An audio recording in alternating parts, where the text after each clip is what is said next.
Bom dia, boa tarde, boa noite, amigos, amigas, inscritos, inscritas no canal Abiayala 473, ou mais conhecido como Abiayala Pindorama em YouTube. Antes de começar esse nosso encontro de hoje, tem a ver com a Venezuela e povos indígenas. Eu estou mostrando aqui para vocês o Pix do canal, tá? Vocês precisam apoiar, nós precisamos de um apoio, né? E aqui tem o Pix, né? Que é um Pix solidário com o canal para nós conseguir manter eh, o canal em pé, né? A gente tem gastos, tem coisas aqui em casa, internet, né? A gente é pagador de contas também, né? Pagador de impostos, e a gente tem que correr todo dia aqui para poder manter tanto o canal em pé, né?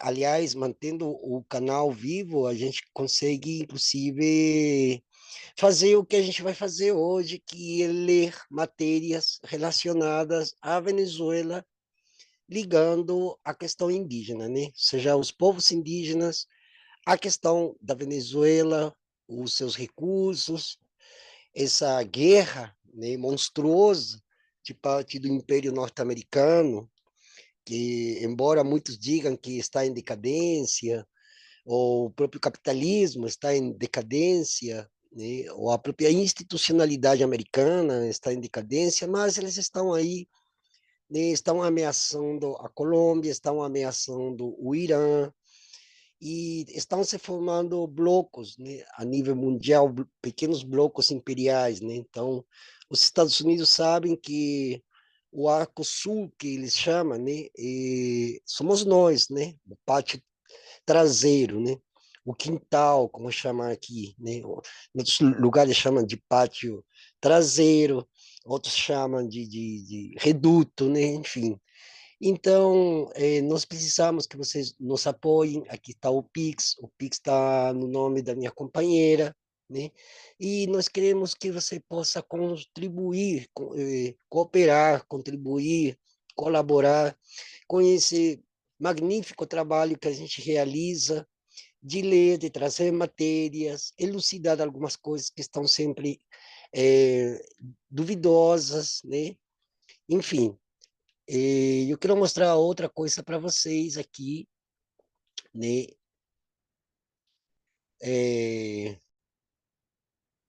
aqui no dia 21 de janeiro, nós vamos fazer uma feminagem em honra à grande lutadora que caiu no dia 21 de janeiro de 2024. Queremos convidar familiares do povo da Nega Pataxó, né? Como era conhecida Maria Muniz, né? Foi assassinada 2 anos atrás, né? E o luto continua e a luta também, né? Então, em honra a essa figura maravilhosa que era Nega Pataxó, nós vamos fazer no dia 21 de janeiro uma live. Vamos ver se conseguimos, inclusive, poder eh, trazer os familiares, né, para que nos conte a vida dela, para que nos conte a luta do povo pataxó, para que nos contem também as demandas, as reivindicações, para que venham os parentes, cantem, façam suas danças, sei lá, o que eles queiram fazer, conversar, falar, cantar. Aqui no nosso canal, que é um canal que trata principalmente das questões indígenas, embora é um canal que trata de forma geral da luta pela terra, a gente sempre está eh, fazendo homenagens, feminagens, né, aos nossos parentes que ancestralizaram pela força das armas, dos fazendeiros, principalmente na região da Bahia, e que hoje, infelizmente, continua, né, galera? Pessoal, infelizmente continua, a situação está difícil. Nós temos Corumbau, né, que é um lugar que já foi, é uma região da Bahia, do sul, do extremo sul da Bahia, que já teve sua portaria declarada durante a COP30, mas assim como essa essa portaria já foi contestada e parece ser que estão suspensas essas demarcações que foram anunciadas durante a COP30, que não foram demarcações, foram portarias para procedimentos demarcatórios, ou seja, são portarias que definem os processos administrativos com as quais vão se fazer todas as ações relativas aos processos demarcatórios, né? Então está tudo em pausa ainda, está tudo parado, tudo paralisado, sem andamento, e ainda por cima a contestação, porque tem um dos passo a passo é a contestação dos municípios. Pois bem, quando existem essas portarias, os municípios contestam, e esses municípios que contestam não é o município que contesta, são aqueles que estão no poder público. E normalmente, como acontece aqui em Goiás, como acontece em Minas, como acontece no Mato Grosso, eles costumam contestar, costumam fazer projetos de decretos legislativos através das suas assembleias legislativas municipais e ou estaduais, e acabam contestando as demarcações, promovendo, provocando um grande transtorno. Pois bem, agora nós vamos a o que nos interessa, né? E o que nos interessa é o quê? É a matéria sobre a questão dos povos indígenas na Venezuela. Então, vamos aqui ver se a gente consegue compartilhar aqui, né? É, vamos ver se.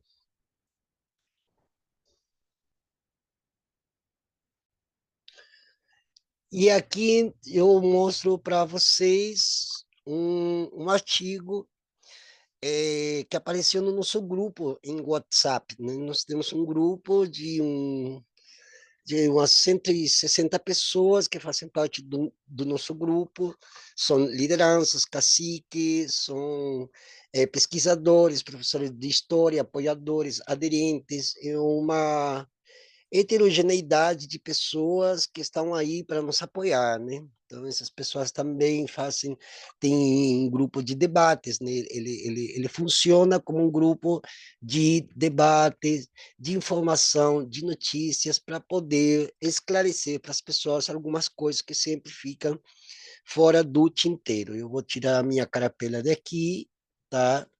Para que vocês possam enxergar melhor a notícia, lembrando que, ademais do Pix, na descrição dos vídeos, desse tipo de vídeo que nós produzimos, isso aqui é criação de conteúdo, tá, pessoal? Isso aqui é criação de conteúdo. Então, na descrição do vídeo, em todas as descrições dos vídeos, no finalzinho, está sempre em maiúsculo, para saber e acompanhar. Então, ali embaixo dessa legenda, tem vários links, e aqui nós vamos colocar os links sobre. Vamos colocar um texto também, que, embora esteja em espanhol, quem quiser, quem tiver facilidade em ler espanhol, vão ler uns relatórios que a gente achou aqui sobre a questão da exploração na área de mineração da Venezuela, né? Praticamente um mapeamento completo. Eu vou ver se ainda vai dar tempo para poder compartilhar esse PDF, mas o PDF vai ficar também na descrição do vídeo, tá, pessoal? Então, toda vez que nós falamos de livros, de textos, matérias jornalísticas, colunas, etc. e tal, normalmente ou quase sempre a gente coloca no link, né? Tem os links que ficam na descrição do vídeo. E é bom vocês mesmos lerem as notícias, lerem essas matérias, se conseguirem ler os PDFs, também é muito bom, porque isso, de alguma forma, ajuda as pessoas a abrir um pouco a consciência em relação a que nós vamos fazer uma discussão a partir dessa matéria sobre como, neste caso, o governo venezuelano tem tratado a questão indígena, apesar de muitos avanços que eles têm, muito maiores do que no Brasil, mas o grande imbróglio que existe lá, como também existe aqui e em muitos países da América Latina e do Caribe, para não dizer todos os estados nacionais, que ainda são coloniais, que ainda são neocoloniais, uma neocolonialidade que se sustenta nas bases ou nas lógicas coloniais, nas lógicas da história, da história das histórias das colonizações, porque tem havido muitas colonizações. A primeira colonização começa em 12 de outubro de 1492, com a chegada das caravelas Pinta, Nina e Santa Maria, onde vinha essa figura que para muitos ainda, infelizmente, transcendental, mas que para nós sabemos que é uma figura nefasta que deu impulsionamento e alavanca a um dos maiores genocídios acontecidos nas Américas, né? Tem muitos textos por aí, a gente já falou aqui no canal de livros de textos que contam a história de mais de 100 milhões de mortos durante a colonização das Américas, que reúne vários tipos de colonizações. Nós tivemos colonizações inglesas, francesas, alemãs, espanhola, portuguesa, várias colonizações, né? E aqui nós vamos a deter um pouco na questão da Venezuela em torno dessa notícia, que embora seja de 2016, ou seja, há 20 anos atrás, estamos em 2026, né? Hoje mesmo é dia 16 de janeiro de 2026, né? E a notícia é de 6 de março de 2018, perdão, 2018, tá? 2018, desculpa aqui que eu errei. Mas é de março de 2018, da Mongabai, que é um site que vem em espanhol, né? Aqui eu estou mostrando em português, que fala sobre as questões indígenas, principalmente no hemisfério norte, que já começa na Venezuela, né?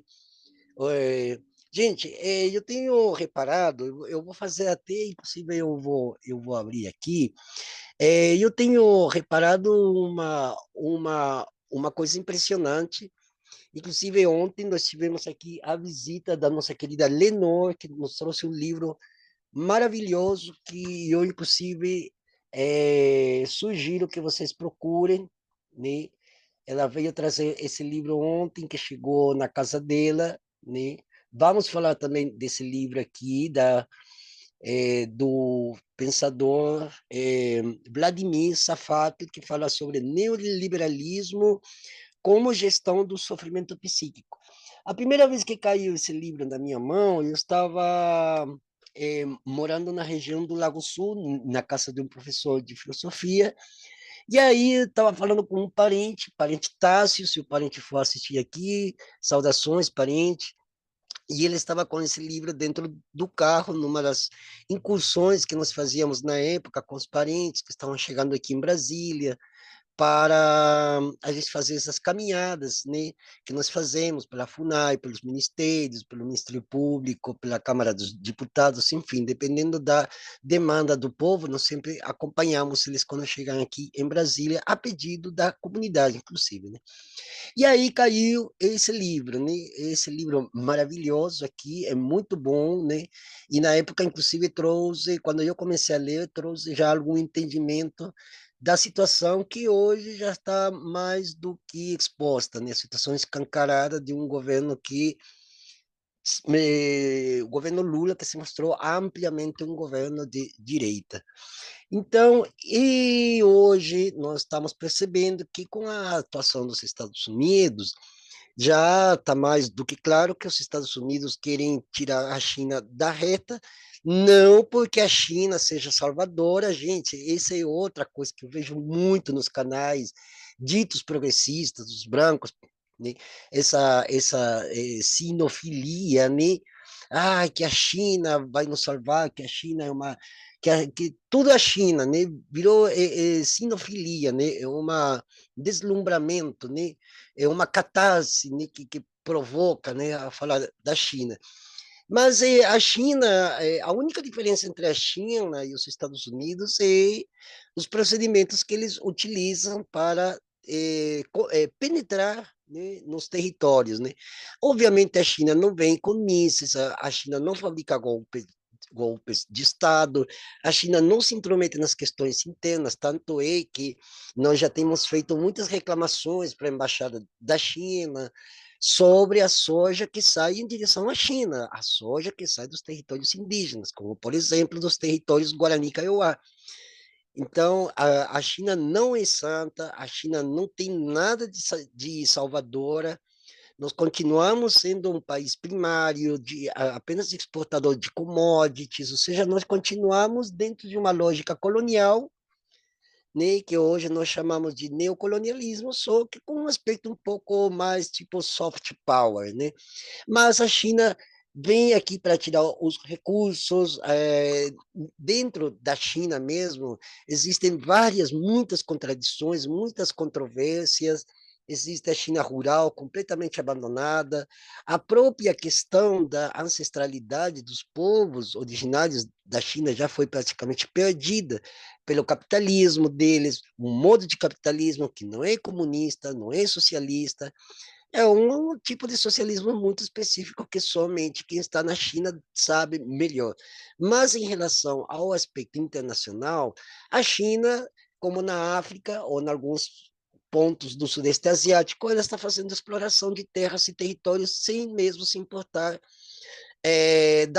com as populações que moram naquelas regiões, porque ela só quer o minério, quer o ouro, quer petróleo, quer água, quer tudo que eles precisam para se transformar em mais um império, né? Todo império, para ser império, tem que moldar seu modo econômico, político, jurídico, dentro de um marco de exploração. Nenhum império se levanta com as próprias forças, senão com as forças alheias, o trabalho alheio, os recursos alheios. E isso que a China está fazendo, nada diferente do que os Estados Unidos já fez, do que a Grã-Bretanha fez durante os séculos XVIII, XIX, nada diferente do que a Espanha e Portugal nos séculos 15, 16 fizeram nada, nenhuma diferença com a Holanda, que também foi uma grande exploradora de terras, territórios e de corpos humanos, de carnes humanas, escravidão. Quer dizer, existem algumas diferenças, mas é um soft power, ou seja, é algo assim mais brando, mas que no fundo contém as mesmas instâncias e as mesmas finalidades que outros impérios, como o Império Norte-Americano, costuma realizar para poder tomar os corpos claro, primeiramente tem de ser colonizada, devem ser colonizadas essas pessoas, né, a fim de mantê-las, né, ocultas daquilo que as pessoas deveriam estar sabendo em relação o que a Europa, por exemplo, nessas relações de acordo, Mercosul, Europa, né? E como ninguém tem acesso a essa letra menor, as cláusulas, ninguém tem acesso. Olha, nós passamos meses durante o ano de 2025 a partir do mês de maio, explorando sites, buscando, investigando, bisbilhotando, e até mesmo nos portais que supostamente são de transparência do Ministério das Finanças, do Ministério da Agricultura, da própria Casa Civil da Presidência, e a gente não encontrou até o dia de hoje a letra menor dos acordos que o Brasil e a China têm assinado. Então, tudo não passou de um mero aspecto informativo, né? Nada mais do que informação. Brasil fez acordo com a China, pronto, aí luzes, câmeras, fotografias, aplausos, brindes, tá tudo certo, né? A mesma coisa dos acordos entre Mercosul e União Europeia e outros acordos que o Brasil já vem fazendo há muitos anos, né? E com a finalidade de entregar aquilo que chamam de soberania, ou seja, da terra e os territórios para grandes empresas estrangeiras localizadas na Europa, nos Estados Unidos, no Japão, na China, na Rússia, na Austrália, no Canadá, na Dinamarca, na Noruega, ou seja, nós somos praticamente não apenas o pátio traseiro dos Estados Unidos, nós somos realmente o pátio traseiro, o pátio de trás de casa, né? Aquele lugar que ninguém costuma aí, que ninguém quer saber, mas que daí que saem os recursos que impulsiona e alavanca a riqueza de outros, né?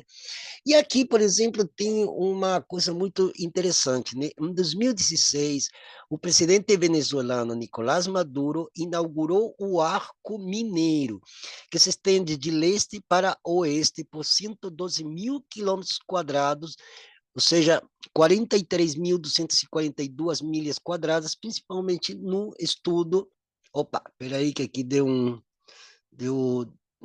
principalmente no estudo, perdão, no estado de Bolívar, ao sul do rio Orinoco e dentro da Amazônia venezuelana. Bom, gente, Venezuela não é igual ao Brasil, tá? Venezuela não tem nada de comunista, de socialista, não. É um sistema bolivariano, um sistema que vem de um passado histórico deles independentista, reuniam na época muitos outros que hoje são estados, como Panamá, Colômbia. Aliás, toda aquela região, durante o século XIX, era a Gran Colômbia, da qual, inclusive, é parte do Brasil também. É, era parte desse conjunto de nações, digamos assim, de pequenos estados, né, que formavam a Gran Colômbia, né? Então, e lá, geograficamente, hoje, a Venezuela é o único país que eles não falam de norte e sul, eles falam de oriente e ocidente, né? Eu já fui para a Venezuela, conheço a Venezuela, né? Os estados de Maracay e Caracas, né? Onde está a capital, Caracas, né? Eles situam-se mais ou menos no meio. De Caracas em direção ao Oriente, já é uma região semiárida, é onde estão os poços de petróleos. Tem ali a região de Puerto La Cruz, que é onde as pessoas embarcam para ir para a Isla de Margarita, né? Ilha de Margarida, que é um lugar maravilhoso. Estive lá também, muito bacana, né? Já no Caribe venezuelano. E o lado ocidental, Barquisimeto, Cúcuta, tem vários outros, né, Valença, tem vários outros estados, o estado de Lara. Os estados ocidentais são os estados que já reúnem outros biomas, ecossistemas, e eles chegam, essa região limita com a Colômbia, né? Então, já em direção à Colômbia. De um lado, né, eles vão para o Oriente, onde estão os poços de petróleos. Aí está o território de Esequibo, que é um território que sempre vem sendo disputado desde o século XX. Fizeram vários acordos, mas todos esses acordos já foram praticamente passaram por cima desses acordos, né?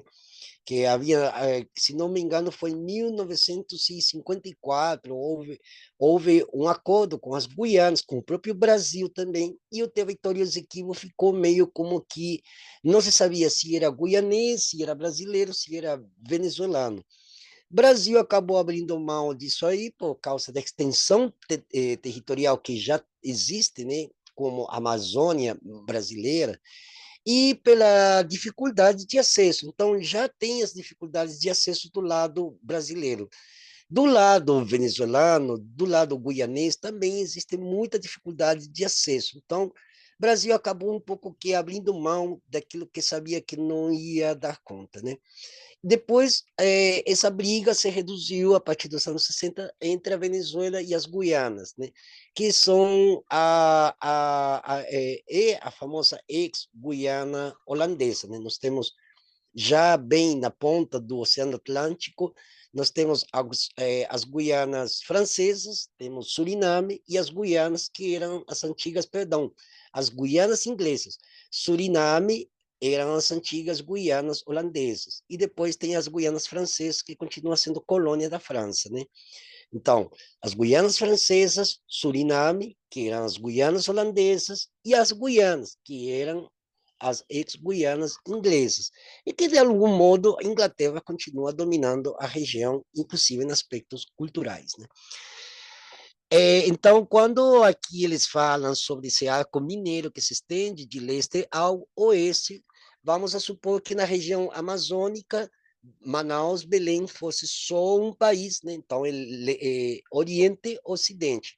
Né? Aqui, por causa da tradução do Google, deveria ter saído Oriente e Ocidente, porque esses são os conceitos que eles usam. Eles não usam nem sequer o conceito de leste, oeste, né? Que tem a ver mais com uma questão de posicionamento do Sol, né? Tem a ver mais com os meridianos, os paralelos, né? Da órbita terrestre, como ele foi dividido e tal. Não, eles falam de Oriente e Ocidente, ou seja, existe a Venezuela Oriental e existe a Venezuela Ocidental, né? Depois disso, comunidades indígenas dentro do arco mineiro não receberam oportunidade de opinar sobre a mineração na sua região ou nas proximidades de seu território, uma violação flagrante da Convenção 169, né? Aqui apresenta uma foto do garimpo ilegal, carregando uma panela tradicional para garimpo, chamada de bateia, na mina de Las Cristinas, no estado de Bolívar. Gente, o estado de Bolívar é o estado que é parte, inclusive, da região ocidental da Amazônia, que faz também divisa com o Brasil, através da entrada ali que tem em Pacaraima, né? No estado de Roraima, né? Quando você chega em Pacaraima, depois logo mais você tem Santa Helena de Uairém, uma cidade bem pitoresca, bonita. Eu conheci, eu estive lá em 2006, eu estive lá na Venezuela. Eu lembro, para uma convenção de maestros e maestras que havia em Manaus, e daí decidi, como tinha sido justo na época de janeiro, eu decidi fazer uma espécie de um mochilão e fui para conhecer um pouco mais a floresta amazônica, a região de Manaus. Estive em Caracaraí, estive em Presidente Figueiredo, conheci parte da BR-319, que esse é outro assunto que nós temos de falar muito rapidamente aqui, dando uma alerta de como estavam avançando as obras e, junto com o avanço das obras de pavimentação da BR, também está avançando o crime organizado, grilagem de terras, loteamento, garimpo, venda ilegal de madeiras e por aí vai. Bom, vamos lá na matéria aqui que eu estou lendo para vocês, né? Esta história é a segunda de uma série de artigos da Mongabay sobre o arco mineiro da Venezuela, produzido em parceria com a Infamazônia, que lançou uma plataforma multimídia detalhada chamada Diagram into the Mining Arc, né? Ou seja, justamente o arco que faz parte de toda uma região da mineração. O que se está minerando, quais são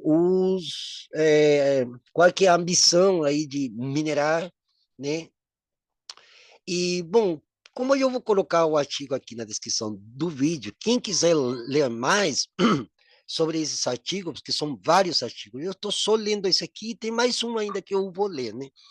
Mas estamos começando por esse aqui, para depois nós chegarmos numa conclusão. Esse vídeo é um pouquinho mais longuinho, né? Mas é bom que vocês assistam até o final e desde já nós agradecemos. Coloquem seu like, por favor, deixem seu like, seu comentário. Compartilhem esse vídeo, compartilhem para os seus grupos, né? Para que outras pessoas também tenham acesso a esse tipo de informação, ok? Bom, é, nós estamos aqui sobre o arco mineiro, que chama a atenção exclusivamente para o boom da mineração na Venezuela. As três histórias de Bram Ebus pela Mungabay podem ser encontradas aqui. Ó, aqui, por exemplo, aqui eu vou marcar aqui, aí vocês podem clicar em cima, né? Quem quiser aqui, ó, bem aqui, tá vendo ali? Então, aí vocês podem clicar, né? Tá em inglês, mas quem quiser ler, o Google automaticamente ele pode traduzir para a língua que vocês quiserem, né? Uma quarta história do editor da Mongabay, Glenn Scherer, resumindo a série, pode ser encontrado aqui. Então, aqui tem outro lugar para você clicar aqui. Vou colocar aqui de novo. Aqui, ó, tá vendo? Então, todos esses pontinhos que disse aqui, você vai, clicar em cima, quem quiser saber mais, pode ler, pode discutir, compartilhem também esses textos, guardem esses textos, que às vezes é muito interessante, inclusive até para fazer futuramente pesquisas, quem quiser fazer uma pesquisa, se aprofundar um pouco mais, certo? Bom, Las Claritas, Venezuela. Centenas ou até mesmo milhares de pessoas se reúnem pela manhã, contabilizando um número que pode ser a 10 vezes maior do que a população da cidade. Grupos de garimpeiros carregando picaretas e bateias, né, como a foto que eu mostrei acima, juntam-se às margens caóticas da estrada em busca de caronas em qualquer meio de transporte ao alcance, com destino aos garimpos ilegais de ouro localizados nos arredores do povoado. Alguns desses garimpeiros artesanais, esquivando-se de carros e crianças que vendem combustível, contrabandeando, vêm em desespero desde os grandes centros urbanos da Venezuela. Mas entre estes pobres mineiros com roupas rasgadas e botas enlameadas, destacam-se muitos rostos indígenas.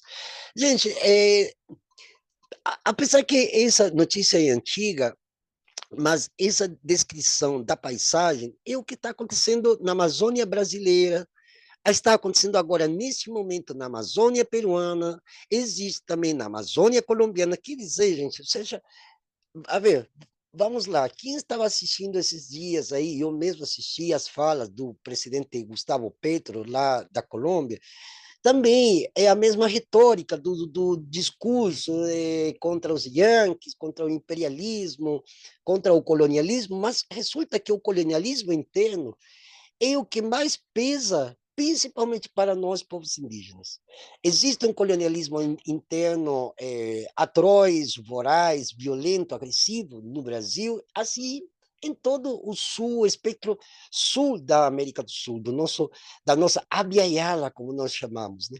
Então, essa pequena, digamos assim, essa descrição de paisagem, ela não é muito diferente ou que possa ser relativizada, porque isso está acontecendo. Inclusive, vocês que estão ali viajando no Instagram, se vocês entrarem em páginas do Instagram dos povos da Amazônia peruana, Amazonia, como se lhe chama lá fora, né? Amazonia peruana, Amazonia colombiana, né? Que é a Amazônia, vocês vão ver que vocês vão ler esse trecho e fazer uma busca e vocês vão dizer, puxa vida, apesar que essa notícia é de 18 ou 20 anos atrás, mas ela é muito presente, né? Então, é muito bom realçar, eu fiz esse realce aqui justamente para que vocês também possam pensar junto com a gente sobre o que a importância de defender os povos indígenas que estão nos territórios, porque são eles, principalmente, ou nós que estamos aqui, inclusive nas cidades, os que sofremos diretamente as investidas desse tipo de programas de governo, né, que tanto aqui no Brasil como na Venezuela elas se exprimem dentro de um âmbito capitalista, dentro de um âmbito neoliberal, ou mesmo de uma economia dita liberal, né? Então, por isso que quando eu falei antes que a República Bolivariana da Venezuela não é comunista, não é socialista, porque é um tipo de governo específico da Venezuela, com suas realidades muito peculiares, que é possível que exista porque está dentro do molde capitalista em que o mundo está regido. Então, nada do que está fora, nada pode estar fora do âmbito do capital, do trabalho forçado, né? Dessas quinquilharias que não são oferecidas, impossíveis, dessas bugigangas que há em troca dentro desses acordos, né, internacionais, porque a Venezuela deve estar vendendo esses ouros, esses diamantes para algum país estrangeiro, os mesmos países estrangeiros que atacaram Hugo Chávez, na época que ele era presidente, e que ataca também o presidente Maduro, que chegou ao ponto, né, que houve um bombardeio, né, de parte dos americanos. Isso é necessário ressaltar de que a gente não está falando em relação à questão do presidente Maduro e os Estados Unidos como uma situação é, que implica talvez uma liberdade, uma democracia, um retorno a uma democracia, um retorno a uma liberdade. Não, é briga de cachorro grande, de tubarões, como você fala, né? Então, o que os Estados Unidos fizeram é horroroso. Nós, como canal, já nos pronunciamos no mesmo dia, 3 de janeiro, nós fizemos um pronunciamento oficial sobre isso e sobre o que está acontecendo aqui no Brasil, né? Nós somos totalmente contra de qualquer tipo de investida bélica ao modo como o complexo militar, comunicacional, imperial norte-americano tem feito, não apenas em países como a Venezuela, como também em outros países, né? Então, nós somos contra isso, mas também a gente não deve esquecer que nessas brigas de tubarões, não há culpados inocentes, não é o bandido e o mocinho, entende? Não, não. Todos eles têm um pé dentro daquilo mesmo que criaram e na qual eles mesmos também acabam caindo no buraco. Então, petróleo é vendido, sempre foi vendido petróleo venezuelano para a Chevron, para a Exxon, Mobil, que são empresas norte-americanas, e assim os diamantes, que são o ouro, que é retirado da Amazônia venezuelana, deve haver grandes empresas como a Steiner, por exemplo, que vende anéis de diamantes, de rubis, de esmeraldas a preços exorbitantes, impossível para um trabalhador urbano que acorda às 4:30 da manhã poder adquirir, né? Enfim, vamos lá. Algum destes garimpeiros. Não, já limos essa parte. Vamos aqui para baixo, deixa eu ver. Bom, a economia petrolífera nacional falida. Olha, não sei aqui essa parte. Como a notícia é de 2016, né, a gente teria que contextualizar um pouco mais na questão temporal. Então, eu apenas estou lendo o que a matéria mostra, né? A economia petrolífera nacional falida, desastrosas políticas governamentais e um mercado de trabalho inexistente os conduziu a Las Claritas e minas circundantes a fim de lutar por subsistência e alimentar suas famílias na miséria. Gente, eu acho que passei nessas Las Claritas aí, viu? Porque nessa estrada, que é a mesma estrada que sai de Manaus e vai para Caracas, tá? Você sai de Manaus, você passa a reserva Guaimiri-Atuari, né? Um pouco antes está Caracaraí, depois, antes está Presidente Figueiredo, depois vem a reserva dos indígenas Guaimiri-Atuari, pela BR-174, depois você já entra no estado de Roraima, eu lembro que aí você passa a linha zero do Equador, depois chega numa cidadezinha que se chama Rorainópolis, bem cidadezinha do Velho Oeste, né? Roraima é um Velho Oeste, assim, desde todas as perspectivas que você olhar, tá? Depois você chega em Boa Vista, que é a capital de Roraima. Pois bem, daí de Boa Vista você tem uns 200 e pouquinhos quilômetros até chegar na divisa com a Venezuela. Você atravessa Pacaraima, e você chega em Santa Helena de Guairém, que está a uns 4, 5 quilômetros da aduana, da alfândega, e daí você pega a mesma estrada que vai em direção a Caracas. E eu acho que a gente parou nesse tal de Las Claritas, e eu lembro daquela vez que a gente chegou, eu estava com um engenheiro argentino que andava com um carro dele, e ele me levou, inclusive, até Caracas, estive na casa dele. Foi com ele que eu conheci Puerto de la Cruz, foi com ele que a gente foi para a ilha de Margarida, né? Ele estava fazendo um trabalho na época, e aí a gente se conheceu lá numa pousada em Santa Helena de Guairém, à época a gente fez amizade, e eu falei para ele que estava com o intuito de conhecer o Caribe, aproveitando esse lance de um encontro de professores e professoras em Manaus. E aí foi bom. E aí agora estou lembrando que eu parei numa estrada, a gente parou ali para comer, que eles comem muito arepa, né? A gente parou para comer umas arepas, né? Tomar algum café e seguimos. Então, e eu tenho, agora que estou fazendo lembrança que eu passei por essa região de Las Claritas, né? Este remoto assentamento foi transformado pela súbita corrida pela extração e processamento de minerais Os recém-chegados encontram não uma paisagem florestal tranquila, mas um submundo criminoso com inúmeros bordéis, minas controladas por quadrilhas e uma epidemia da malária. Aqui as oportunidades são poucas e os riscos de vida muitos. Bom, nada diferente do que acontece no Brasil, né? Aqui tem uma foto, né? Dá para ver aí, né? Homens trabalhando uma mina de ouro clandestina na região desmatada às margens do rio Cuyini, estado de Bolívar. Bom, mineração, uma isca para atrair indígenas rurais e em situação de pobreza. Las Claritas fica no meio do estado de Bolívar e é parte de uma vasta região separada em 2016 pelo presidente da Venezuela, Nicolás Maduro, para grandes operações de mineração como parte do arco mineiro, né? O empreendimento, no momento, é ampliamente controlado não por empresas mineradoras transnacionais, em parceria público-privadas. A mesma questão que acontece, principalmente tem acontecido nesses 3 anos já para 4 anos de governo Lulo alquiminista, ia falar, né? Lula Alckmin, né? Como foi prometido por Maduro, mas por grupos ilegais armados chamados pranes, os pranes, né?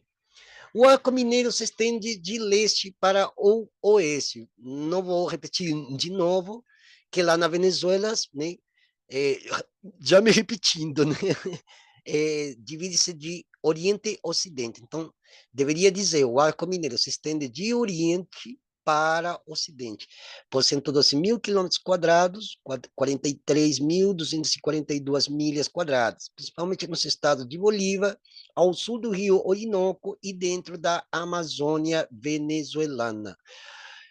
4 partes de Bolívar estão incluídas no que Maduro decretou serem zonas de mineração, sendo que todas se sobrepõem a áreas de conservação ambiental e territórios indígenas protegidos por lei. A mineração em larga escala poderia ameaçar o Parque Nacional Canaíma, um patrimônio mundial da Unesco, e a Reserva Florestal de Imataca, a La Paragua, e as reservas El Caura, bem como o Monumento Natural Cerro Guanay e a bacia hidrográfica do rio Canone, né? Deixa eu ver aqui. Carone, isso mesmo. Ambientalistas estão especialmente preocupados, abre aspas, significa a eliminação da bacia do rio Orinoco e de seus ecossistemas, afirma Alexandre Luzardo, doutor em Direito Ambiental e autor da Lei de Proteção Ambiental incluída na atual Constituição da Venezuela. Orinoco é o terceiro maior rio do mundo em volume, com águas fundamentais não somente à biodiversidade da região, mas às muitas comunidades indígenas cujas vidas dependem do rio e de suas centenas de afluentes. Existem 198 comunidades indígenas no estado de Bolívar.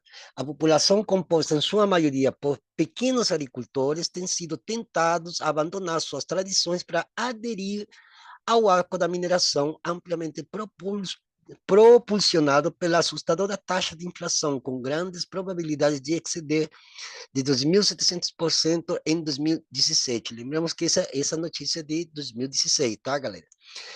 E pelo custo de vida que aumenta desenfreadamente, fenômeno iniciado pelo boom da mineração. Os homens, é claro, trabalham com ouro, coltan e diamante, enquanto que as mulheres indígenas também trabalham nas minas e em seus arredores com a preparação e venda de comida, prestando serviços de limpeza e como prostitutas, né?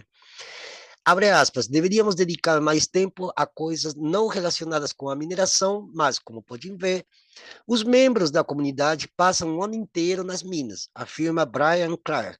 Ele é um líder indígena em Roborishima. Não, perdão, Roboshirima, porque eu estou pronunciando a J como se pronuncia em castelhano, né? Aqui seria Joboshirima, uma comunidade nos alrededores de Las Claritas. Joboshirima testemunhou uma grande diáspora de agricultores para as minas ilegais. É significativo o cerceamento da opinião das comunidades indígenas dentro do arco mineiro sobre a mineração na sua região. Eles não foram consultados e nem receberam direito de consentimento livre, informado e antecipado, requisitado em projetos que impactem seus territórios conforme requerido pela Convenção 169 da Organização Internacional do Trabalho, OIT, um acordo do qual a Venezuela é partícipe. Quer dizer que, ao igual que o Brasil, são signatários da Convenção 169, mas aplicá-la aqui é bom, nada até agora. Abre aspas. O maior risco está na apropriação da liderança indígena por parte do governo, afirma Luzardo. Foi o que aconteceu na conquista africana no século XX, com as elites locais, como Mugabe. Isso é mugabismo. Em Zimbábue, de acordo com Luzardo, o Estado, abre aspas, domesticou a liderança indígena, fecha aspas, para possibilitar projetos legais e ilegais de mineração. Semelhantemente, na Venezuela, sempre há ameaças de coerção quando as lideranças indígenas não cooperam com o Estado, impostas por uma variedade de forças militares que são onipresentes no arco mineiro atualmente. Abre aspas. O exército não está aqui pelo povo, é para seu próprio benefício. Aqui tem colchetes, né, que diz o Estado e os militares, afirma Clark. Gente, toda vez que a gente lê esses textos assim, a gente não consegue só ficar num ponto fixo, né? Então, a gente, quando lê isso aí, a gente está remetendo sempre a uma realidade que está em constante segmento. Então, parece que está falando do Brasil de hoje e não apenas de uma Venezuela de 2016. Imaginemos, então, por um momento, em que situação que esses povos devem se encontrar hoje, em 2026. Já pensaram? Difícil imaginar, né?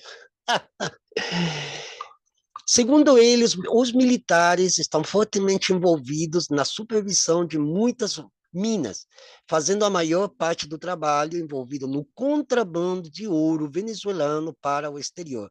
Essa situação produz algumas cenas estranhas nos arredores de Las Claritas, onde quadrilhas coexistem com o exército.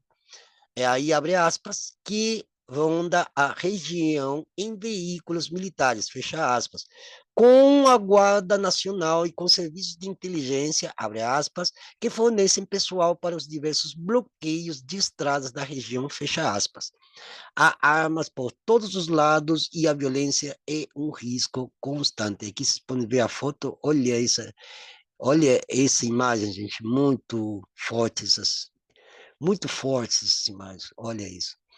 Para além do arco mineiro, Icabaru encontra-se na borda sudoeste do arco mineiro, perto da fronteira entre o estado de Bolívar e o estado do Amazonas. As áreas indígenas em torno da cidade estão cheias de minas de ouro ilegais. Em setembro de 2017, Lisa Enrito, deixa eu ver aqui se eu consigo isso. Luísa Enrito, chefe de segurança indígena, teve que assistir à invasão de terras indígenas por garimpeiros ilegais armados e se viu forçada a acionar a rede de defesa indígena local para dispersar 170 mineiros à força. Enrito reconhece que as forças militares estatais são, em muitas ocasiões, complacentes com projetos ilegais de mineração em sua região. Agentes são subornados para ignorar a entrada de equipamentos pesados na região. Abre aspas, a Guarda Nacional e o Exército não se manifestam enquanto o maquinário e helicópteros passam. Ninguém do governo protege estas regiões. Afirma ela com grande pesar que muitos indígenas são iludidos pelo dinheiro fácil que se ganha no garimpo de ouro e diamantes, e dessa forma participam de projetos ilegais de mineração. Abre aspas, máquinas são compradas em nome dos nativos e a população local é colocada para trabalhar. Estas máquinas, na realidade, são compradas por vários brasileiros ou venezuelanos ricos. Olha, gente, né? Olha isso aqui, ó. Eu estou até aqui marcando esse texto porque, gente, isso revela o que está acontecendo hoje, inclusive em estados como Pará, Acre, Amazonas, aqui no Brasil, que isso está acontecendo agora. Inclusive, a ideia do Flávio Dino, do ministro Flávio Dino, de dizer que seria bom dar uns royalties para os indígenas, os royalties de mineração. Então, sim, de fato, é uma forma de coagir, né? Não, olha, vocês vão ganhar 2% dos royalties, né? Nós estamos falando nas questões ligadas à mineração, tá? Então, claro, quem escuta falar isso fala assim, nossa, que legal, os indígenas vão ter acesso aos royalties. Gente, não é que eles vão ter acesso ao dinheiro, digamos assim, aos lucros da venda de diamantes, de ouro, né? Que aqui no Brasil é mais o ouro também, né? Não, eles são usados, né? Eles são uma espécie de boi de piranha. Então, se rolar alguma coisa, isso está no nome dos indígenas. Por isso que não devemos aceitar, e aí, ô parente, você que vai assistir esse vídeo aí, nós não devemos aceitar mineração em territórios indígenas. Não se deve aceitar. Inclusive, a finalidade de passar essa informação aqui para os parentes também é uma forma de alerta, é uma forma de ficar cauteloso. Tem que ter cautela, ponderação. A gente não pode aceitar qualquer migalha que vem do governo, porque nisso que os parentes aceitam, os próprios parentes vão se ferrar, porque a biodiversidade, o ecossistemas em onde esses garimpos estão, não vai existir mais. Isso nós estamos vendo, inclusive, com o povo Munduruku. Então, isso aqui é uma realidade que precisa ser rapidamente alertada, né? Tem que chegar essa informação para os parentes, deve chegar, né? Vamos lá, tem mais foto aqui, aí, ó. Tá vendo aqui? Então, é, uma criança indígena fazendo exame de malária, a doença infecciosa e epidêmica nas regiões de mineração na Venezuela. Olha isso aqui, tá vendo? E a malária isso aqui, isso aqui, que é isso aqui? Uma comunidade indígena na região de Paguaza, no estado de Bolívar, uma área que conta com um dos mais promissores depósitos de coltan do mundo, um mineral de conflito amplamente utilizado em eletrônicos tais como telefones celulares e computadores. Gente, isso aqui já está igual que a questão do cobalto, né? Ai, ai, quanta coisa, hein? Bom, como em Bolívia, o estado do Amazonas, da Venezuela, é infestado pela mineração ilegal, uma variedade de fontes dentro de uma comunidade indígena local confirmaram a Mongabay que a mineração ilegal se espalhou por todo o estado, apesar de protegido por lei. O Parque Nacional de Ipacaná foi devastado por várias minas de ouro ilegais. A mineração também afeta gravemente os indígenas do Amazonas. Na verdade, 50% dos habitantes do estado são indígenas, uma porcentagem mais alta do que em qualquer outro estado venezuelano. Não está longe de ser um etnocídio, diz Libório Guarulha, o carismático governador do estado do Amazonas e indígena. Não sei se ainda ele é, né? Depois a gente vai dar uma pesquisadinha aí, né? Etnocídio é definido como a destruição sistemática e deliberada de uma cultura, de um ou grupo étnico, geralmente por parte de atores estrangeiros.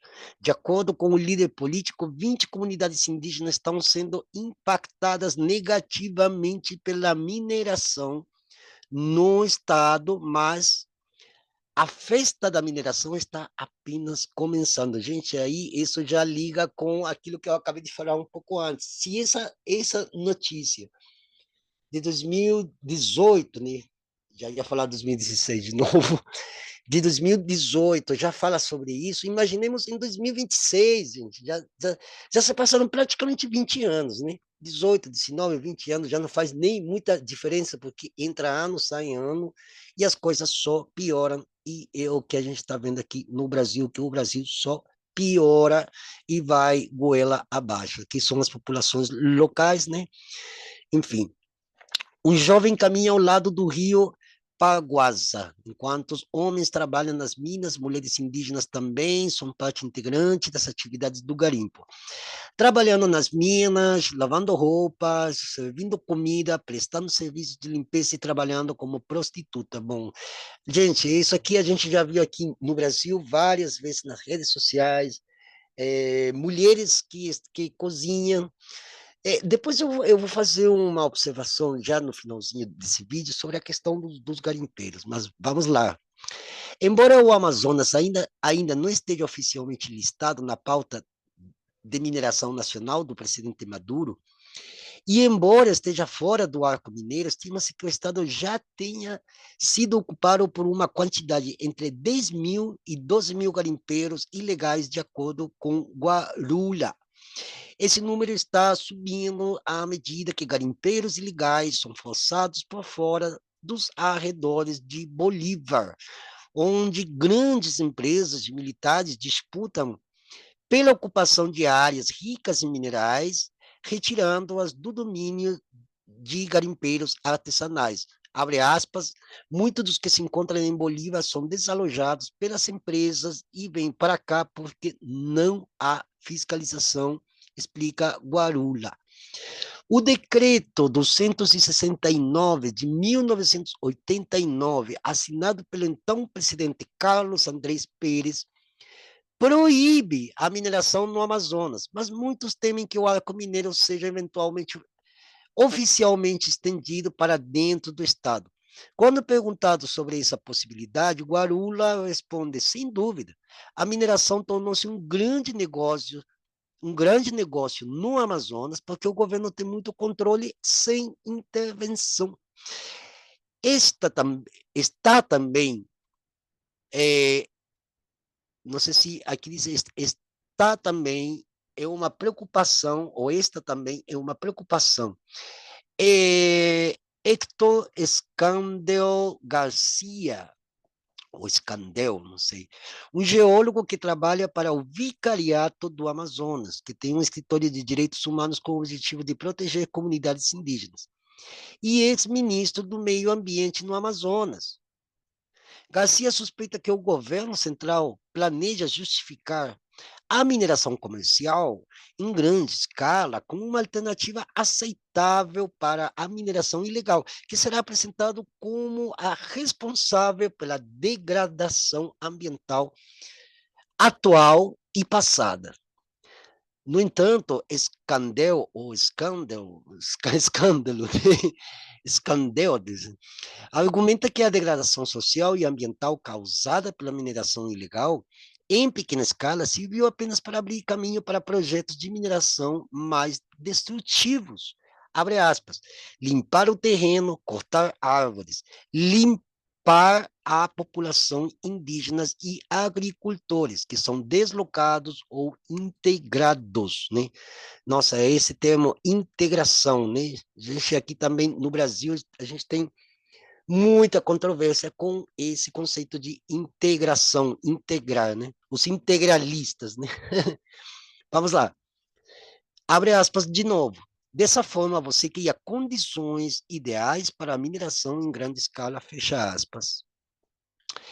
A proximidade entre o arco mineiro, o estado do Amazonas e a Colômbia só complica a situação. Guarulhos revela que existem atualmente milhares de guerrilheiros colombianos em seu estado. A presença dessas guerrilhas colombianas, o Exército de Libertação Nacional e grupos dissidentes das Farc estende-se também pelo estado de Bolívar, onde os rebeldes não estão apenas interessados em ouro, de mineração, mas também na escavação de um minério metálico de cor opaca chamado coltan, que é posteriormente traficado para a Colômbia. Coltan, um mineral de conflito onipresente nos computadores do mundo desenvolvido e outros dispositivos eletrônicos, é uma máquina de fazer dinheiro para as milícias rebeldes no arco da mineração no Congo e no mundo, gente. Isso aqui é uma máfia internacional, né, gente? E aqui o Brasil também, né? Que tem tantas máfias, já que inclusive que a gente está aqui em Brasília, já a máfia já está aqui em Brasília, né? Todos os senhores e senhoras de gravata e, né, também muitos fazem parte desse esquema, né? Um indígena na área de Paguaza, em Bolívia, fronteira com o Amazonas, que prefere manter-se anônimo por razão de segurança, diz que desde setembro, coltan está sendo vendido por um valor entre 80 milhões de bolívares, cerca de 2 dólares, 2 dólares, deve ser 80, porque lá eles falam de mil, né? 10 mil bolívares, 20 mil bolívares, então deve ser isso, né? 2 dólares o quilo para os guerrilheiros. Mediadores indígenas agem como contatos com a guerrilha colombiana e são chamados de compradores. As populações indígenas não têm, no entanto, uma boa relação com os guerrilheiros. Os contribuintes da guerrilha colombiana têm, de acordo com a fonte do Mongabay, ameaçado reiteradamente os grupos indígenas para manter o preço do coltão baixo. E há 3 anos até mataram 2 indígenas na região. Nada diferente do que acontece aqui, né? Espera-se um aumento da violência e conflitos contra comunidades indígenas, enquanto quadrilhas e organizações militares venezuelanas e grupos de guerrilha colombiana continuam a se alastrar pela região, disputando poder nas zonas de mineração, afirmam especialistas. E qual era o plano? Pergunta Luzardo. Historicamente, não, perdão, retoricamente, e então, pergunta Luzardo retoricamente, né?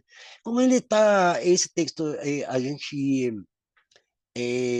traduziu pelo Google, né? Então, às vezes tem umas formações gramaticais nas frases, né? Que às vezes impede de a gente, né, poder ler conforme a gramática portuguesa, né? Então, e qual era o plano? Pergunta Luzardo retoricamente, né? Bom, e aí ele responde: há muito que é intenção do governo nacional tem sido absorver as comunidades e culturas indígenas dentro das lucrativas e frequentemente ilegais operações de mineração, né? Integrar os indígenas, torná-los garimpeiros, penetrar e usar suas populações vulneráveis com a necessidade de que se convertam em agentes da destruição de seus próprios territórios. Gente, olha, isso é uma coisa que, infelizmente, a gente vai ter que falar aqui no Brasil, acontece e não está tendo freio, viu? Infelizmente, muitos parentes aí,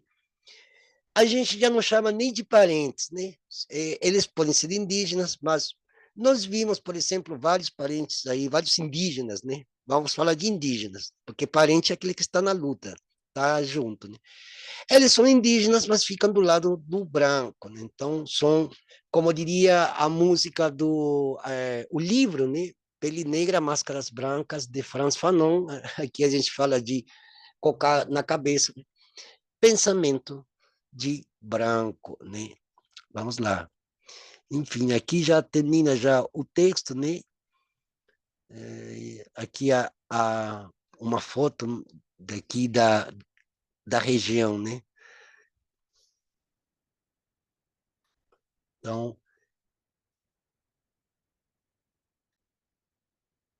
e aqui nós temos esse outro texto que está em espanhol, onde se a gente consegue fazer a tradução do Google mesmo para o português. Vamos ver se nós conseguimos aqui. Deixa eu ver aqui. Vamos perceber um pouquinho aqui. Então, aqui a gente conseguiu fazer a tradução para o português, né, para poder ler em português. Quando vocês forem clicar em cima, galera, como vocês já estão sabendo que esses textos vão ficar no, na descrição do vídeo, aqui embaixo, onde também tem o nosso Pix. Gente, mais uma vez, vou pedir aí, por favor, colaborem. Gente, o que vocês possam colaborar por esse Pix, colaborem, gente, por favor, porque a gente está precisando, né? A gente, para fazer todo esse trabalho, a gente faz praticamente sozinho, tem que ler, tem que estudar o texto, tem que investigar, bisbilhotar, pesquisar, e isso aí demanda tempo, né? Vamos lá. Arco Mineiro do Orinoco, a legalização do ilícito. Eu vou deixar um PDF, que inclusive é o que está aqui no final desse texto. E eu queria mostrar esse texto porque justamente aqui tem um mapa, né? Aqui tem um mapa que vale a pena, inclusive, eu acho que eu posso até utilizar desse mapa para. Então, tem economias ilícitas sobre o manto da impunidade. Vocês estão vendo aqui, ó. Estou passando aqui com o mouse, né? Aqui em cima, que tem baixar o PDF. Eu vou deixar um dos PDFs aqui na descrição do vídeo que vocês podem ler, tá? Quem quiser ler, é só clicar aqui, baixar PDF, ele baixa e vocês, né? Então eu não vou mostrar aqui. Olha, tem várias outras, né, outras notícias, outras informações, matérias, né? Isso aqui são matérias relacionadas à questão da mineração na Amazônia venezuelana. Olha só a, a paisagem de destruição que já o povo brasileiro está acostumado já a ver nas encostas dos rios da Amazônia brasileira, né? Como chama lá fora, os brasileiros, né? É, vocês podem ver aqui, ó, olha que paisagem horrível, né, galera? Enfim, o comércio de ouro tornou-se um mecanismo para o governo venezuelano gerar receita. Diante da queda na produção e da lenta recuperação dos preços do petróleo, olha, gente, esse aqui, não sei que data que esse texto aqui, acho que um pouco mais recente, porque esse aqui é de 2023, isso. Então, galera, tá vendo o que eu estava falando um pouco antes?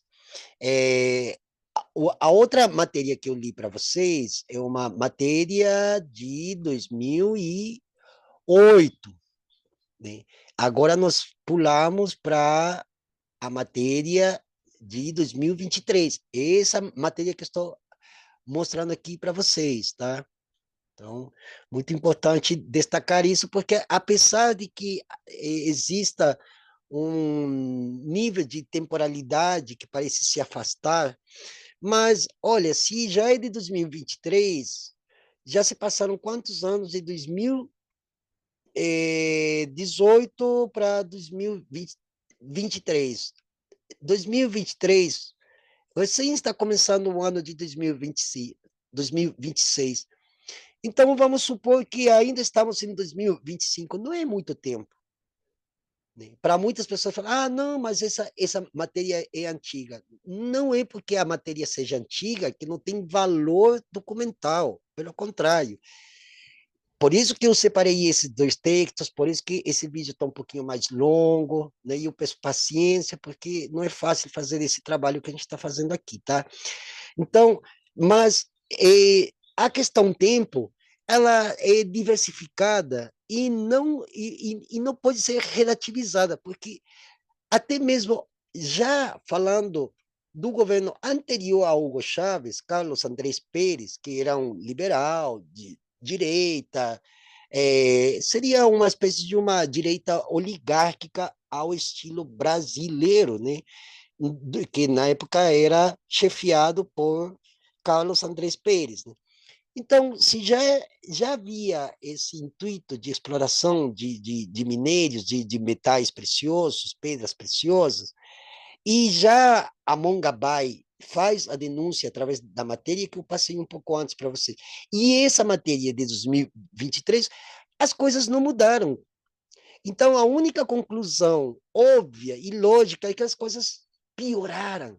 ou estão piorando, ou está ainda em curso para ser muito mais pior do que agora em 2026, que ainda estamos no início de 2026, possa estar acontecendo também e diante da investida dos Estados Unidos, principalmente atrás de minerais críticos, minerais raros, e aí devem estar também esses minérios que eles estão procurando para os computadores. Esse mesmo computador que eu estou usando aqui também, galera.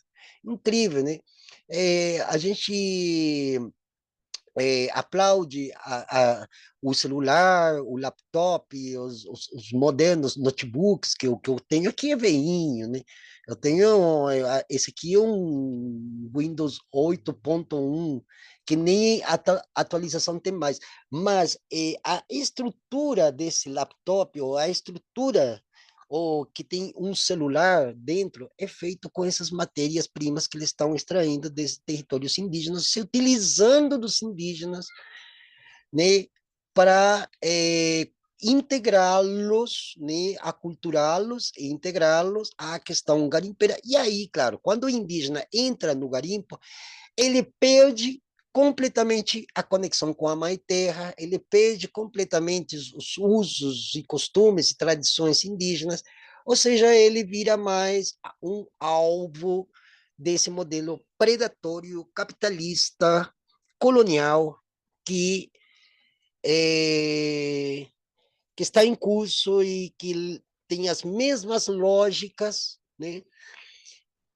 de há mais de 500 anos de exploração. Nós continuamos sendo, a América Latina continua sendo um lugar colonial, medieval, feudal, e o Brasil é um dos maiores feudos que nós temos aqui, né? Então, nós podemos notar, através dessas matérias, o grande atraso que há também na subjetividade das pessoas que se deixam levar por narrativas e retóricas, né, soft power, né, para que pessoas que estão em situação de vulnerabilidade entrem nesse comércio de ouro. Assim acontece também com o comércio de drogas, de armas e tal, inclusive dentro de grilagens de terras.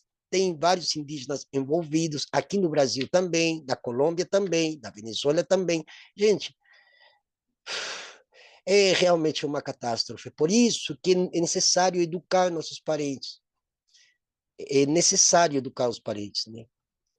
É necessário informar as pessoas. É necessário que os parentes saibam que esse modelo aí é um modelo suicida.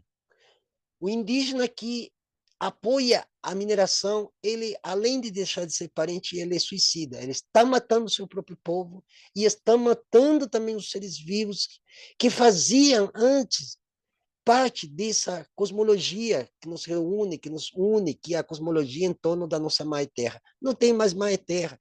O parente que entra no garimpo não tem como falar de mãe terra, de defesa da natureza, dos bichinhos, das águas, porque ele já é parte desse imbróglio, já é parte dessa roda de samsara, como falam os indianos, né?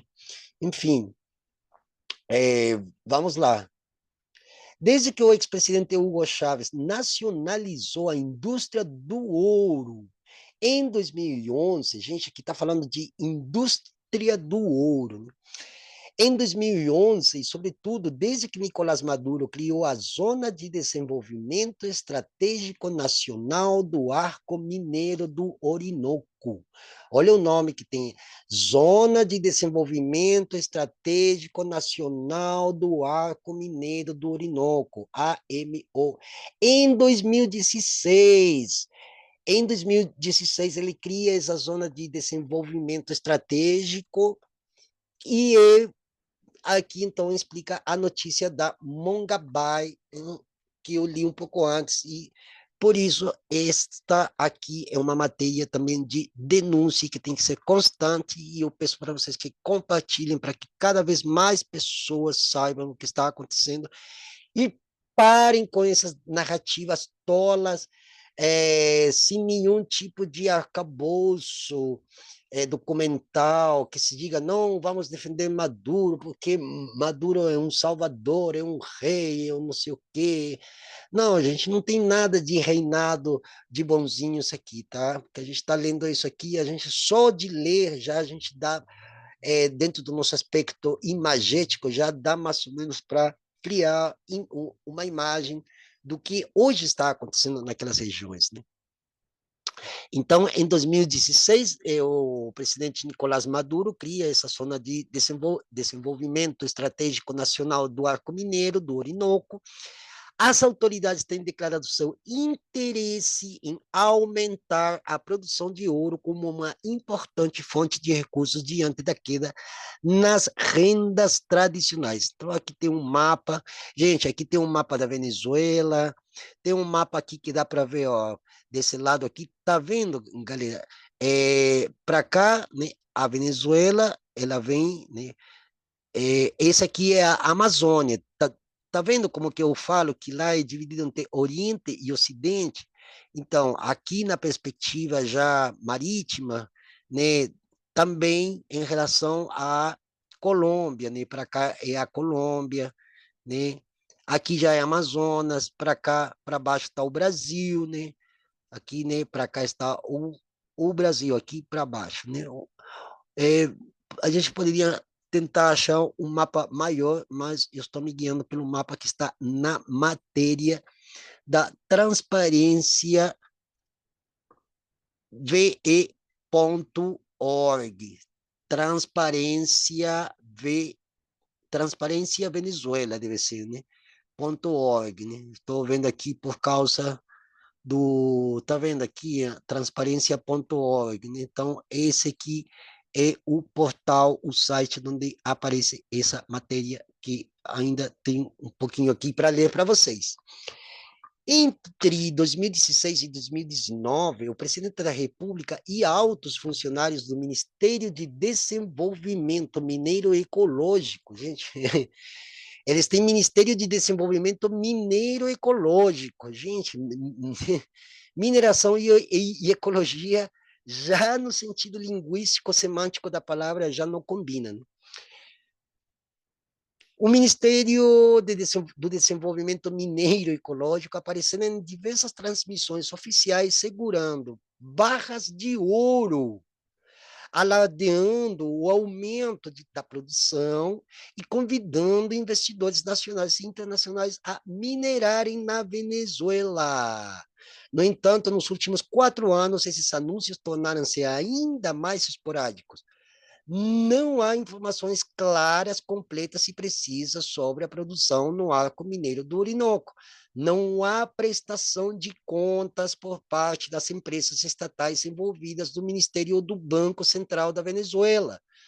Custodiante do ouro é o Banco Central da Venezuela que custodia o ouro, ou seja, que guarda aí, que cuida, né? Deve ter um monte de gente armada até os dentes, né? E os pedidos de informação de organizações da sociedade civil e jornalistas não são respondidos. É. Desde a criação do Arco Mineiro do Orinoco, que tem sido destacado em relatórios de organizações nacionais e internacionais e investigações da mídia, é a extensa devastação ambiental que ocorre no sul da Venezuela, onde o ouro é extraído de forma desregulamentada e onde redes do crime organizado atuam, subjugando a população e extraindo o metal ilegalmente. Relatórios, inclusive, de escritórios das Nações Unidas alertam para uma série de crimes, como exploração laboral e sexual, trabalho infantil e tráfico de pessoas. Gente, é gravíssima a situação, hein? Um monitoramento de relatórios sobre o comércio de ouro na Venezuela do início de 2022 até o primeiro semestre de 2023, o rastreamento de informações em bancos de dados como Trio, DEMAP, Contrade e registros de empresas visitas às cidades mineradoras no estado de Bolívar e entrevistas com porta-vozes de organizações da sociedade civil, academias, igrejas, grupos populacionais e vítimas confirmam que a situação no sul do país continua preocupante. Embora no último ano e meio as autoridades tenham tentado aumentar o controle sobre a mineração de ouro por meio de uma maior presença da estatal Corporação Venezuelana de Mineração, CVM, da criação do Grupo de Proteção do Arco Mineiro do Orinoco, o PAMO, composto pelos 5 ramos das Forças Armadas: Exército, Marinha, Força Aérea, Guarda Nacional e Milícia, e da Direção-Geral de Contra-Inteligência Militar, do SIM. O negócio formal continua a gerar lucros apenas para alguns, e as atividades de mineração de grupos criminosos persistem. Gente, eu vou aqui marcar aqui, ó, fazendo a marcação desse parágrafo, dessa estrofe aqui, desse trecho aqui, porque é importante ver como aqui no Brasil também tudo acontece na mesma ordem com a qual é colocada aqui nessa matéria sobre mineração da Venezuela. Gente, o diabo negro, né, que é o petróleo, hoje, se bem todo mundo está falando sobre a questão do petróleo, achando que a Venezuela só tem petróleo. Sim, dentro do âmbito do petróleo cru, obviamente que eles têm muitos barris de petróleo a mais, talvez, que outros países, como, por exemplo, nos Emirados Árabes Unidos, ou talvez nos próprios Estados Unidos. Mas não é a única riqueza que está sendo cobiçada neste momento. Com certeza, os Estados Unidos estão aqui no Brasil, como na Venezuela, como na Colômbia, como na Bolívia, no Peru, para tratar da questão da mineração no amplo sentido do próprio termo mineração, perfuração de petróleo e mineração em terras sólidas. Então, é das terras sólidas, os territórios de onde sai o ouro, de onde sai potássio, de onde sai molibdeno, cádmio, ferro, níquel, né, cobalto. Gente, a gente já não sabe nem o que falar, porque, olha, é realmente desastroso tudo isso aqui. Bom, este capítulo aprofunda-se nas mudanças na mineração e no comércio de ouro ocorridas entre 2022 e 2023, com ênfase nos novos métodos utilizados para sua apropriação ilícita. Para melhor compreender as fronteiras entre atividades legais e ilegais, inicia-se com uma revisão do marco regulatório que rege todas as etapas da produção e do comércio de ouro na Venezuela, atentando-se especialmente para as lacunas deixadas pela legislação, bem como para a forma como esse marco tem sido utilizado para justificar a discricionariedade e a opacidade. São apresentados cálculos de renda por grupos beneficiários em 2022 e as estimativas para um ano de 2023. E aqui, então, nós podemos ver, né, que tem vários. E aqui eu vou deixar com vocês para que esse vídeo não fique tão extenso, né?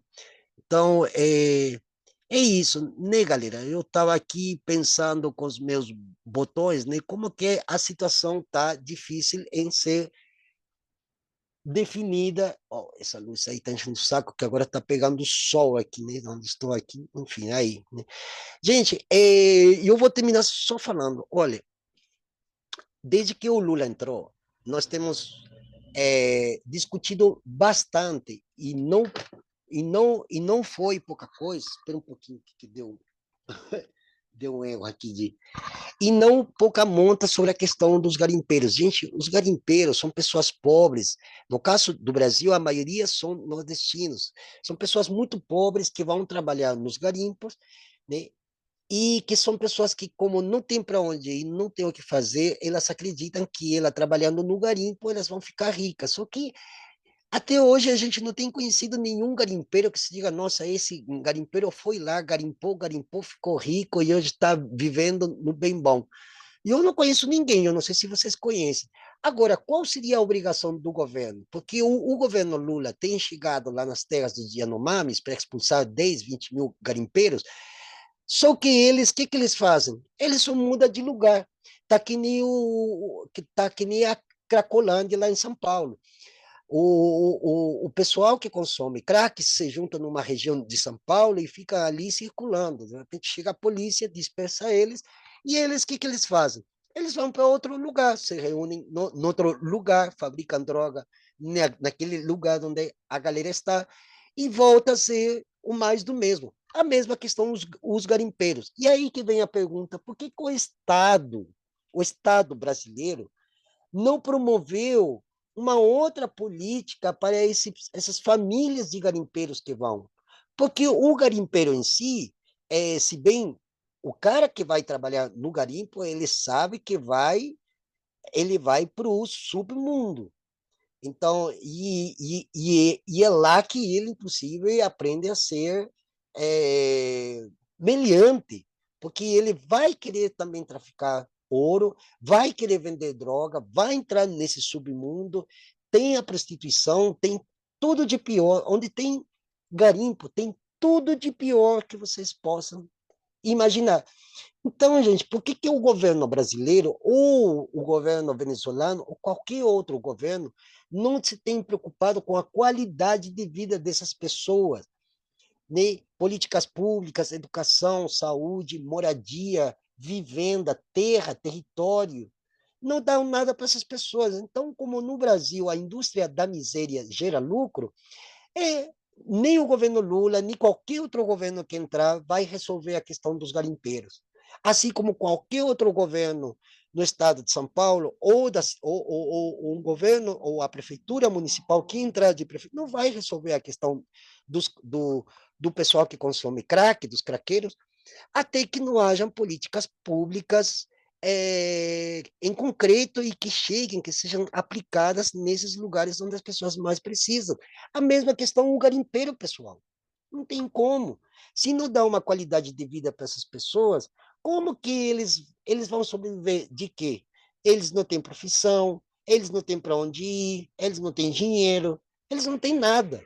Qualquer um de nós que se encontra, inclusive, numa situação de penúria total, se aparecer uma, oh, vamos lá que tem um garimpo não sei aonde, lá no Acre, a pessoa vai, com tal de querer trabalhar, de querer ganhar, e é nisso de querer ganhar, ele vai querer também, né, malandrear também. Então, vai tentar roubar pepitas de ouro. Muitos daqueles que tentam sair dos garimpos não sai. Se sai, sai morto, porque, ao final de contas, é um turbilhão onde a pessoa entra e daí ele não sai mais, né? Vira fácil, né? E os indígenas também estão, né, cooptando os indígenas para que entrem nesse comércio, que é um comércio sujo. Aliás, essa questão de garimpo legal e ilegal, gente, toda a mineração já nem deveria existir mais, porque é com a mineração que as grandes potências, nos séculos XV, XVI, XVII, como a Espanha, Portugal e a Holanda, se levantaram, criaram inclusive seus próprios impérios. Espanha foi império, Holanda foi império, Portugal foi império, é aquela coisa que eu falei antes, para ser império tem que tirar de outros aquilo que eles precisam. Então, aqueles outros vão virar subjugados, subsumidos de toda uma instância vital de convivência, de coexistência dentro de uma dada sociedade e vão se tornar meliantes, vão se tornar, infelizmente, pessoas fora da lei, que é o que acontece com os garimpeiros. Agora, o que, que aconteceu no Brasil? O Lula mandou IBAMA, Exército, sim, mas os caras vão embora. E eles fazem balsas em outros lugares e vão garimpar, e quando o Estado sai daquela região, eles vão voltar. Então, é uma coisa que não tem solução, porque os próprios estados nacionais não querem resolver.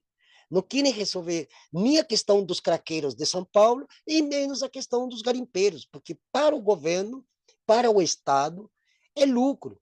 E nós temos hoje, no Brasil, figuras como Alckmin, que sempre foram muito interessados nos negócios da Amazônia, assim como Hugo Mota, assim como Davi Alcolumbre, assim como e é por isso que nós temos aqui no Brasil uma agência nacional de mineração, ou seja, que permite a mineração.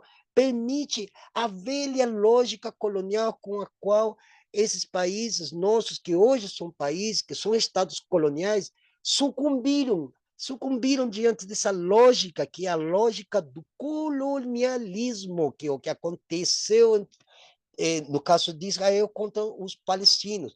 Hoje a Palestina é uma terra arrasada, não tem mais nada, não tem água, não tem porra nenhuma, destruíram tudo, né? Para quê? Para começar a especular com petróleo, especular imobiliariamente, né? O etnocídio cometido por esse tipo de economias vorazes, e ele subjaz à lógica colonial e colonialista. Então, se os governos não põem fim ao garimpo, não é porque eles não possam, é porque eles não querem. Portanto, o governo Maduro, o governo do Gustavo Petro, o governo Lula, Milei, todos esses que dizem reger nossos estados, os, o, os denominados países da América do Sul, todos eles possuem dentro deles uma lógica que é uma lógica colonial, colonialista, para se perpetuar no poder, e, diante disso, a única solução que eles veem que podem fazer é chegar com discursos, com retóricas maravilhosas, mas que, no fundo, não faz parte do dia a dia, do cotidiano desses pobres países, colônias, pobres países simplesmente para extração, para roubo, para usurpação, mediante acordos duvidosos, acordos dúbios, obscuros, nebulosos, que não são nem sequer informados para a população e que nem mesmo as grandes mídias têm se dedicado, pelo menos, a informar com maior clareza de que trata esses acordos com esses países, como no caso Mercosul, União Europeia, ou esses acordos que o próprio Lula assinou com o ministro Xi Jinping, lá da China. Então, parou por aqui, pessoal. Mais uma vez, nós agradecemos quem chegou até aqui. Muito obrigado e espero que essas informações sejam relevantes para a gente poder entender que nós precisamos realmente, de forma radical, nós precisamos, de forma radical, definir um projeto de nação diferenciado desse modelo colonial, neocolonial em curso.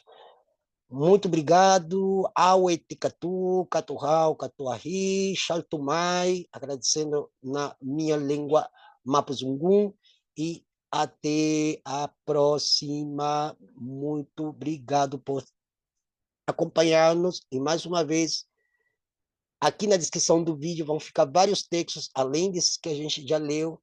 Tem o Pix aí também para vocês colaborarem, tá? Tem um e-mail na descrição do vídeo, que se alguém quiser mandar um e-mail, esse e-mail inclusive é para urgência nos territórios. Quem quiser mandar o comprovante desse Pix, pode mandar pelo @abiayala.gmail.com. E é isso, pessoal. Salve, salve. Até a próxima.